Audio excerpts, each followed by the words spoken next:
ஒரு 50 வயசு இருக்குமா உங்களுக்கு?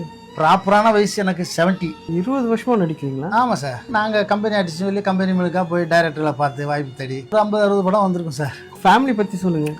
ஃபேமிலினா நான் மேரேஜ் பண்ணல சார். பண்ணனா இது சினிமா ஆசையில் வந்துட்டோம். இது வந்து ஒரு நிலையான ஒரு வருமானம் வராத தொழில். இது நம்மளை போராடி நம்ம காப்பாற்றுறதே பெரிய விஷயமா இருக்குது. இப்போ இத்தனை வருஷமா இதில் எப்படியாவது ஜெயிக்கணும்னு போராடிட்டே இருக்கீங்க. கண்டிப்பாக சார்.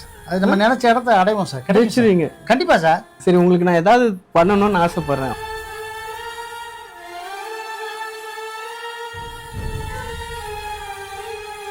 ஒரு மாசத்துக்கு முன்னாடி எல்லா பொருளும் வாங்கிட்டு வந்திருக்கேன். Okay sir. நீங்க கான்ஃபிடண்டா இருங்க. ஓகே சரியா? ரொம்ப நல்லா தேங்க்ஸ் சார். நான் கண்டிப்பா நீங்க ஜெயிப்பீங்க. கண்டிப்பாக சார். உடம்பு பார்த்துக்கோங்க. Okay sir. Okay sir. இது இந்த மனசு வந்து எல்லாருக்கும் வராது. உங்களுக்கு வந்து ஒரு பெரிய மனசு. நீங்கள் நல்லா இருக்கணும் சார்.